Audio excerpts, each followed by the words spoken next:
Tous les acteurs de l'immobilier, de l'aménageur à l'utilisateur, sont concernés par les problématiques de sûreté et de sécurité.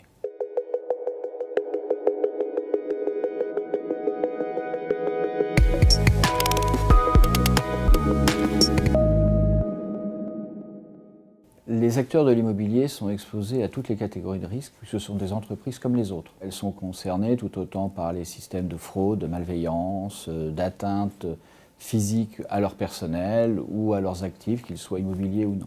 Donc de ce point de vue-là, il n'y a pas fondamentalement de différence. S'il y a des spécificités, c'est qu'on ne va pas parler par exemple de fraude au président, mais on va plutôt parler de fraude aux faux bailleurs, qui concerne beaucoup d'investisseurs qui se retrouvent confrontés avec, pour leurs locataires, des paiements de loyer qui ne sont pas faits à la bonne personne.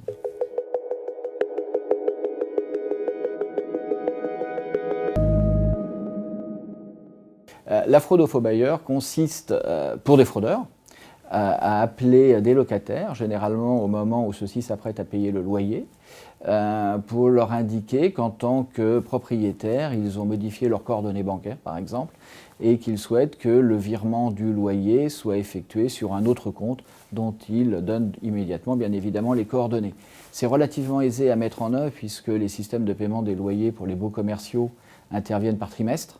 Donc on sait grosso modo que chaque entreprise, à 98%, va payer son loyer le dernier jour du trimestre civil.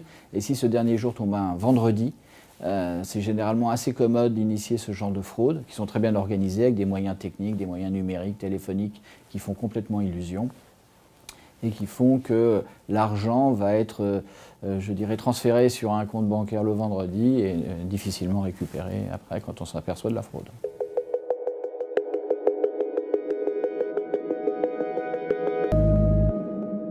Chaque profession de l'immobilier, administrateur de biens, agent immobilier, commerce et autres, a sa réglementation, ses règles d'organisation, fédération, ordre professionnel, etc., qui édictent des règles de déontologie, des règles de bonne pratique, etc.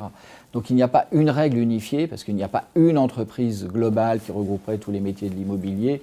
Donc chaque profession est attentive à ce genre de problématiques, dans la mesure où si un problème survient sur un acteur, généralement les autres sont concernés aussi et sont touchés, on va dire, dans leur réputation. Donc ils ont intérêt, en effet, à mettre en œuvre, c'est essentiellement de la formation, de la sensibilisation, et puis, à titre de sécurité, des primes d'assurance.